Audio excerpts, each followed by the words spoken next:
car.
Kenny just likes punishment, I guess. Well, now you want to explain what's going on. The same thing, your freaking rat washed that one day and it rained on it. Yeah. So, we are here at CIA Performance in Columbus, Ohio. And we're about to put this thing on the dyno for the first time in a long time. We got the new carburetor on there. And as you guys saw in the last video, we were having some issues with it hanging the throttle open at the end of the track. We think we've got that fixed now. About 99% certain. So we want to make sure on the dyno first before we take it back out and go wide open on the street with it. And we also want to get the air fuel just right where we want it. And there's no better place to do it than right here on the dyno, rather than at the track or on the street when you have so many different variables. Just make pull after pull and work at it. Yeah, consistency is key. Yeah. So if you get a clean pull out of it and it doesn't spin or nothing crazy or everything goes right, what kind of number would you be happy with seeing as far as horsepower? I mean, I would like to see 1400, but I don't know if it'll not spin on the dyno before we get to that number. If it doesn't spin and it doesn't make 1400, I might be a little upset, but it's been a long time since it's been on the dyno. It made 1200 on E85 with 66s. That was 2-3 years ago. So it's got 7683s on it now from forced inductions. It's got that billet 1050 from Kevin. It should make 1400 all day long. We'll see. Would you say this dyno is a little stingy? Is that what everybody says? It is. So, yeah, don't play into the numbers too much. Yeah. I'm not really looking for a number as much as I'm just looking to make sure that it doesn't hang wide open and we get our air fuels where we want them. Yep. So if we can do that and we can go without damaging anything, I'll be happy and it'll be ready. We're ready to go down south in the street race. Cut that out. You've been on the dyno before? Yeah. He's good, he should not do all of it. So obviously, you know, red button on. Okay. Once you get rolling, get into whatever gear you're going to be in. Get everything set up. Green button, kill it, go. As soon as you're done with the pull, red button again. Put it in neutral, brakes. Okay. Okay. So right before the pull hit the green button and right after hit the red. Yep. Alright. Pretty straightforward. And you're not gonna have to worry about anything else other than that. Obviously, if something feels weird, you know. But it shouldn't. So what we're gonna do is get the fans set up real quick, but we're gonna roll it, do a rollout on it, make sure everything's stable, make sure all the straps are in the right place, and then we should be pretty well to go. I need to warm it up some more anyway. Yeah, I figured you can get some temperature in the train. So is this a 2-speed or glide? It's a glide. Yeah. So what is your top speed theoretically? Theoretically, 160, Okay, 170. we're getting it. Not a problem. So yeah, definitely do the pull in second gear. So, but first things first, I'm assuming you guys have like a base setup on the carburetor already. Yeah. You guys have run it a little bit already, or? Yeah, we run it. Yeah, we took it to the track and we ran it wide open with that setup, but we had some clogged filters, so it was going to lean in the end of the track. Gotcha.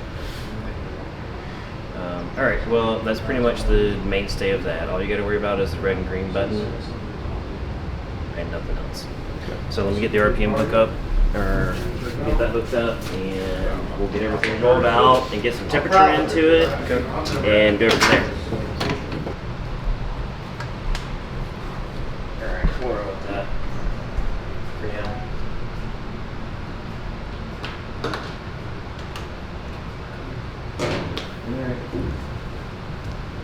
All right, do what you need to do.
It was starting to go lean. Really? Yeah.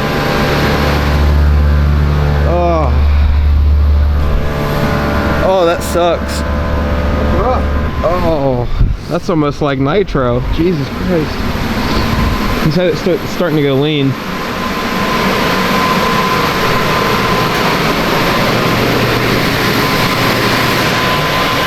Starting to lean again? Yeah, it was like 4.8. I don't know, I didn't even get it up into good power really. That's really not, I mean, it doesn't really matter right now.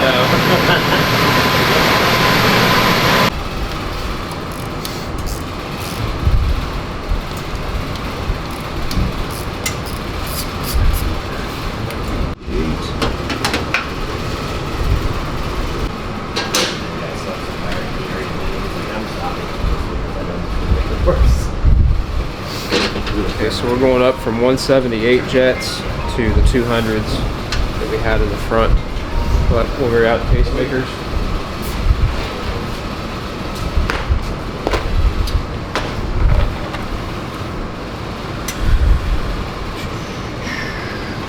$200.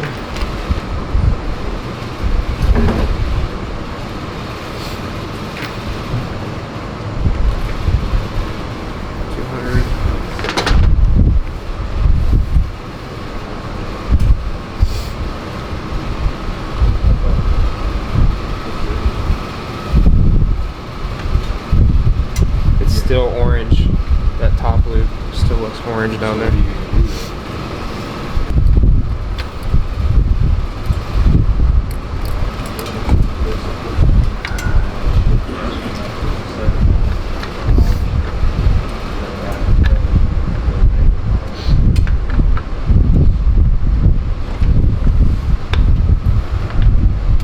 I don't know what to do with all that air it's getting, all that cold air. Usually run the hood on it.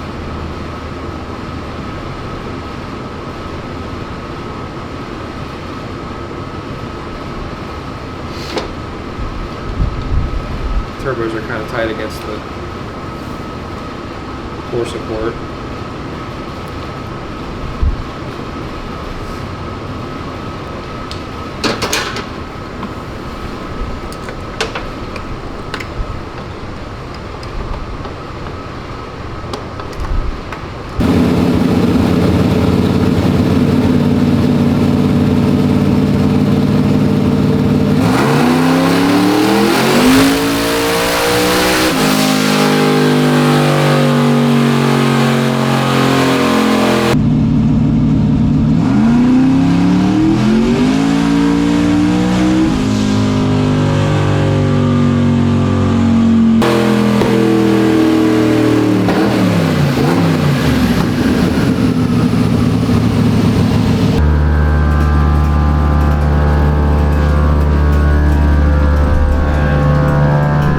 Better? It was better.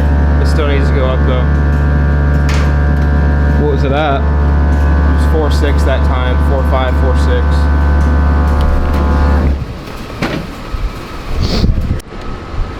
4.6. So I'm going to attempt to move this boost reference line from the intake below the carburetor to the hat. That should give us, it should richen it up. It should give it a little more fuel pressure under boost. Last time we tried it, it was with the 15-degree motor, and it didn't work out real well. It was just so rich it wouldn't hardly make any power. But we had a lot of other issues back then too. We really need more fuel with this bigger carburetor, and I don't know if the jetting is going to get it. We're already at 216 in the back and 200 in the front. And really the biggest jets we have is 230s for the front, and I would have to drill out some 230s for the back. So, and I don't think that's going to get us from 4.6 to where we need to be, like low fours, like 4.2, 4.3. So we're going to try and increase some fuel pressure. Let's see if that helps.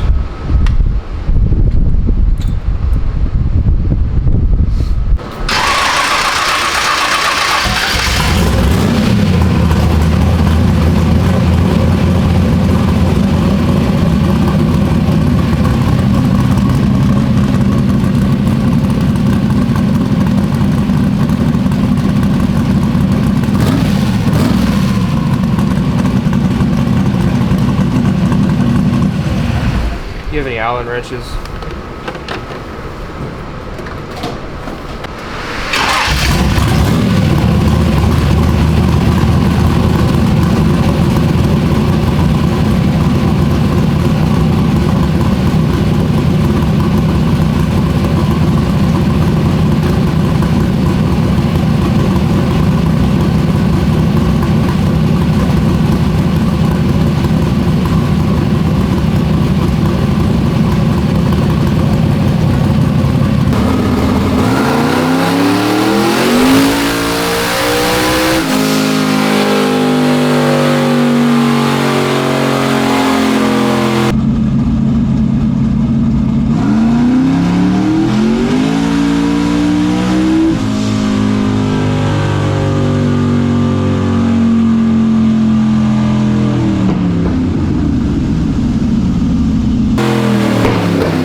204.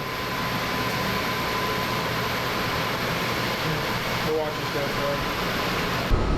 Did you put the 230 jet in it?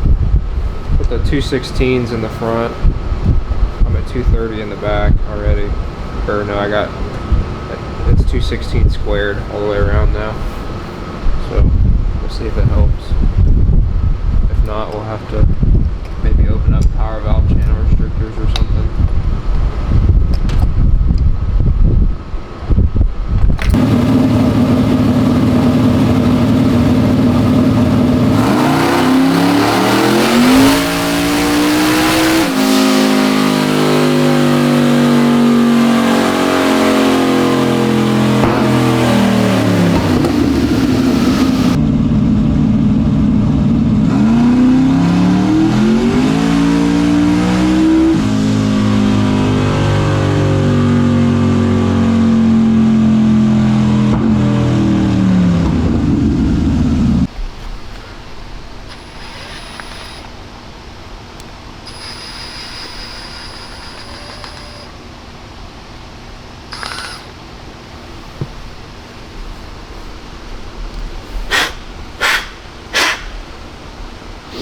What'd you drill them out to?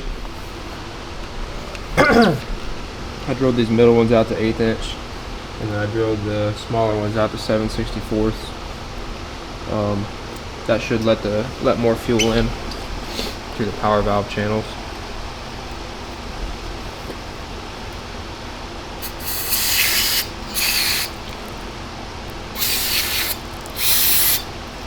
Oh, we're gonna ruin the fucking metering block.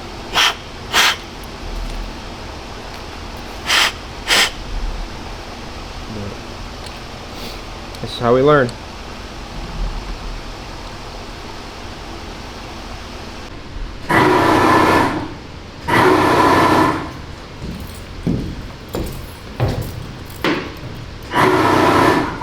Weeks.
Just 4.7 at the end again. Yeah.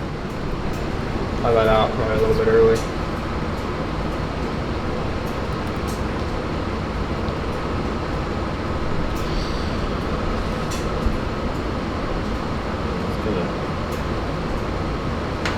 Which one was the last one? The red one.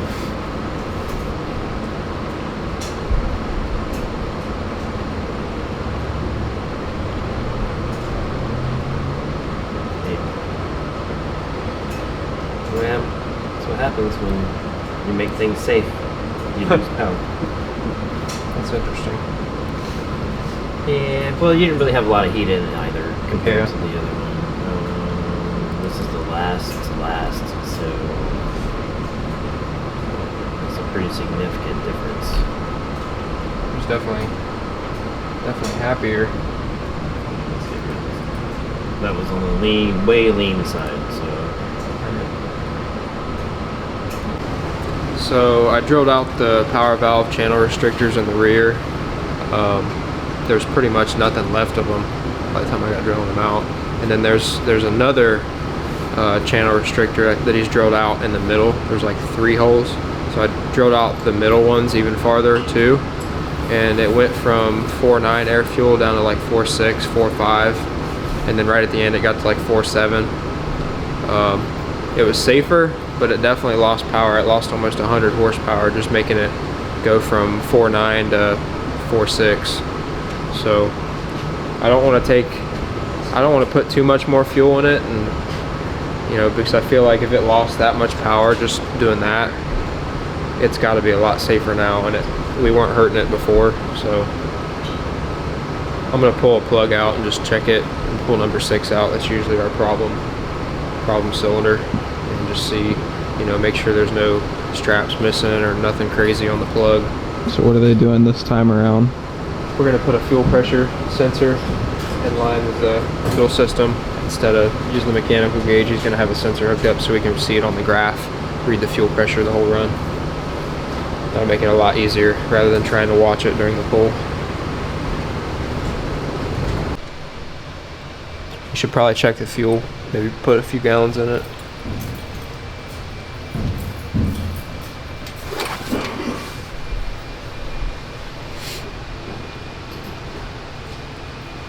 So these plugs have been in there for a little while, but I'm glad to see that the strap isn't burnt off, and I'm glad to see that there's no peppering on it, on the plug. That makes me happy. I feel like it's safe, even though the air fuel is higher than I'd like on the gauge. It may not be 100% correct, because it's always been a little bit different since we put these hood exits on. They're a lot closer to the end, and it's a bigger diameter tube, so that could have something to do with it too. But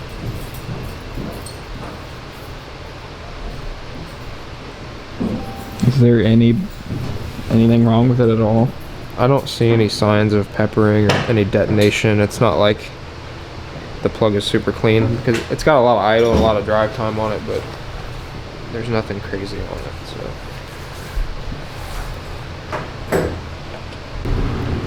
the fact that it lost 100 horsepower just going from 4.9 to like 4.6, 4.5. I mean, typically we would shoot for like 3.8 on the Falcon.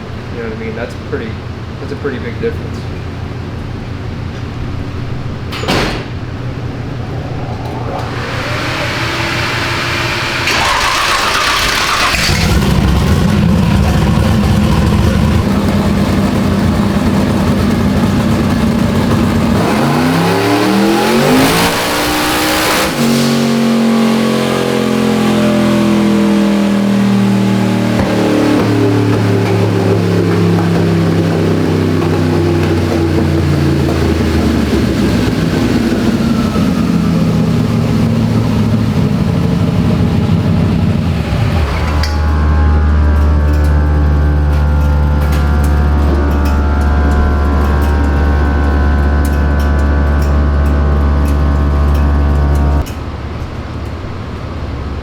Well, the good news is fuel pressure did not drop. What was it?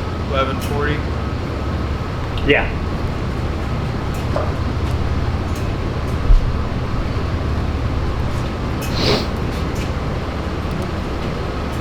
Yeah, fuel pressure stayed after you got into full boost around 38 or 37, 38. It doesn't seem like it's showing me numbers and it's correlating. Like it definitely got richer on the wideband, but I don't think 4.6 is really 4.6. You know what I mean? We can throw the one from the dyno in on it. That would be nice. We just gotta take the one that you have in there out, just pop it out. Yeah. What fuel? Do you know the actual stoic value for the fuel you're running? I could look at both. It's alcohol, but Yes. 6.4 is stoic for alcohol, but Whenever you're ready, fire up these, keep back in and get rolling. Just make sure that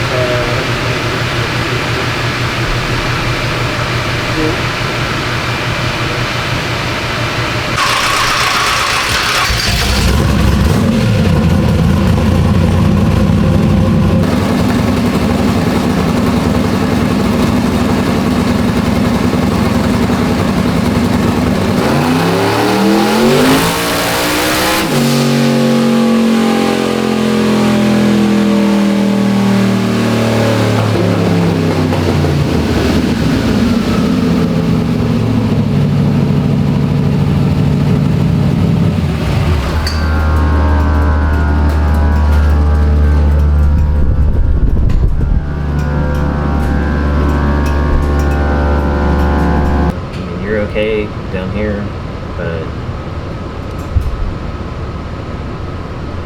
could it be that it's too close to the end of the pipe and they're both reading a little off?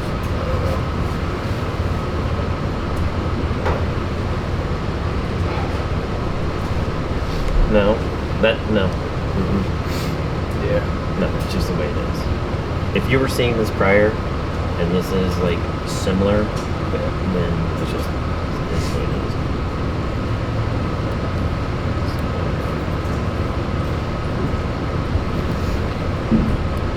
I took 3 pounds of boost out of it. That made 23 horsepower less. And then I jetted it 13. down. Yeah. Jetted it down.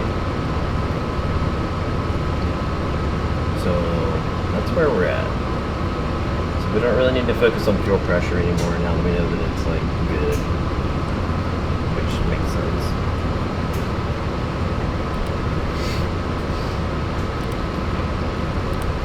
How much time are you pulling out of it? 18.5 degrees. So it's got 18.5 degrees in it for 30 pounds. So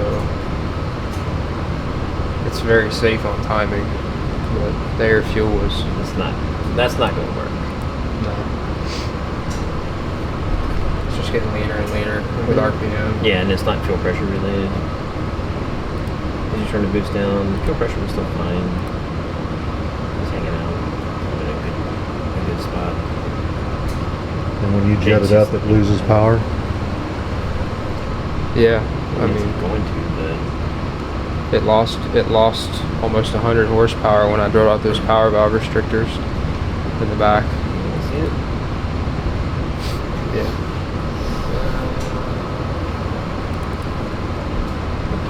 But now it's popping during the pull. Like that time it did it early and then it cleared up, which doesn't make any sense because it was lean near the end of the run. Yeah. 4.2, 4.1. So that's how far off you are. Right.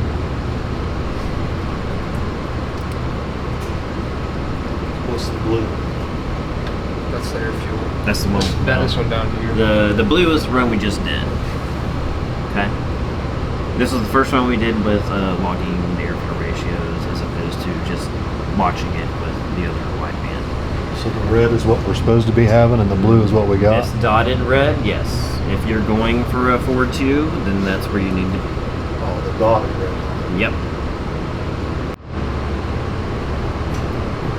We've done everything we can. Obviously, we know that fuel pressure's not dropping off. Boost is not doing anything stupid.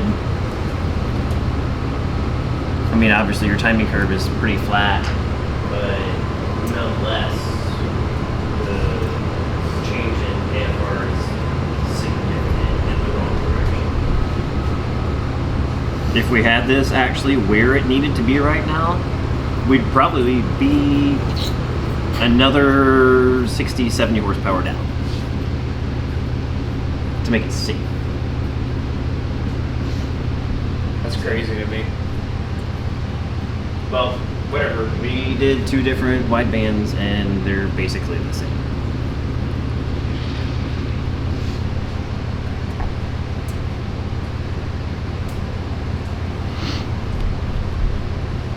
Yeah, I mean mine was showing near the end of the run 4.9, 4.8. Yeah, So one it's- thing you gotta keep in mind when you're in there watching, like driving it, you can't really pay that close attention to it. So this is why we made the decision to do this. Yeah.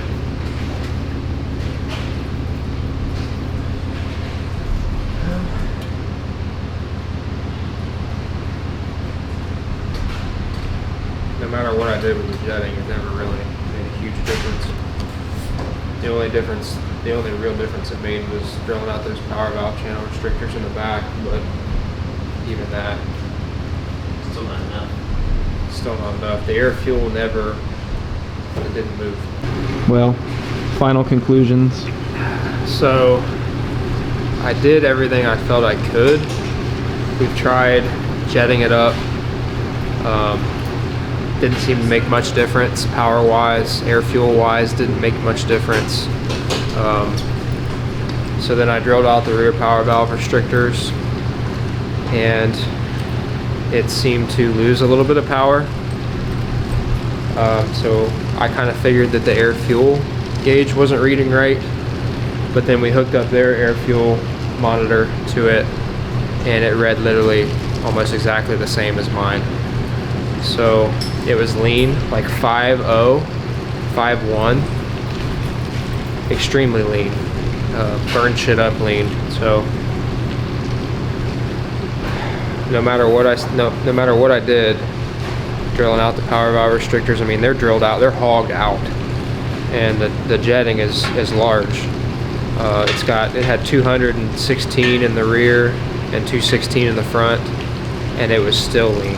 So I'm gonna have to send this thing back, and we'll have to figure out something else. There's a restriction in this thing somewhere that I'm not gonna be able to find myself.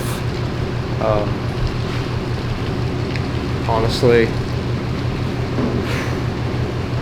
Just say it. I can't afford to do it yet, but I really want to put Holley Dominator on it. It's hard because I'm doing it to my Nova right now, and it costs so much. It's a very expensive leap to take, but it's gonna have to be done here soon. For now, I'll put the old 750 back on it because I know that the air fuel on it was solid. It's definitely raceable. I've raced it for a long time with that carburetor, and we're just doing street racing, so I'm not looking for, you know, the biggest numbers. I'm not too worried about it. I just needed to not hurt itself. So the other carburetor is going to be safer. We're gonna have to put it back on for the next couple months probably till we get the other one back. Not sure. It's tricky, and I'm still learning, and we're all learning. But it made 1,200 on 24 pounds, and then it slowly started losing power as we jetted it up. It didn't really change until I drilled out the rear power valve channel restrictors. And they also say this dyno is a little finicky. It's actually down 150. It's a little stingy, but I wasn't really, like I said, I wasn't really looking for numbers today, as I was just trying to get the air fuel just right. And if you want to video this, you can see this is our air fuel right here. The red dotted line is where I would like to be, and it's way off. It's 5.1, 5.2 near the end of the run, you know, and the last engine you blew up, it was at 5.3. yeah, it just, and the jets are huge. The power valve channel restrictors have been hogged out huge. I mean, I really don't know what else to do with it. We're gonna have to send it back. It's unfortunate. This will be the second or third time, and it's nothing. It's not Kevin's fault. It's not anybody's fault. It's just you try something, it doesn't work. You just gotta change it up and make the best of it. So it is what it is, like Turbo John says. It is what it is.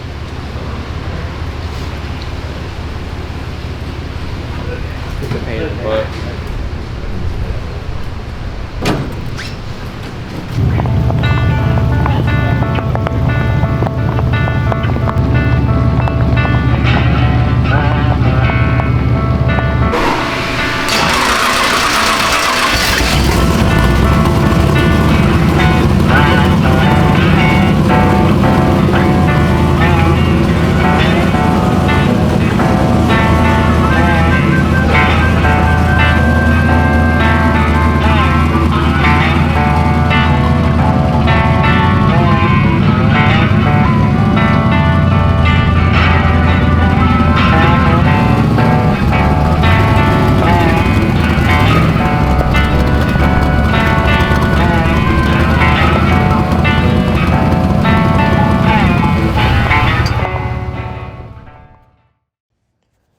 after we got back from the dyno, we started digging into some things, and we found that the boost reference line from the regulator to the carb hat had fuel in it when we took it apart. That kind of raised our eyebrows a little bit. We opened up the regulator, and we found that the regulator had a bad diaphragm. So that was probably a little bit of the cause of some of our issues at the dyno. I don't know how much, but we got a new regulator and put it on the next day, and we put the old carburetor back on, and it'll be ready to street race this weekend. On today's episode of How Fucked Up is Fucked Up, that's fucked up. Yeah, each time. And that's fucked up.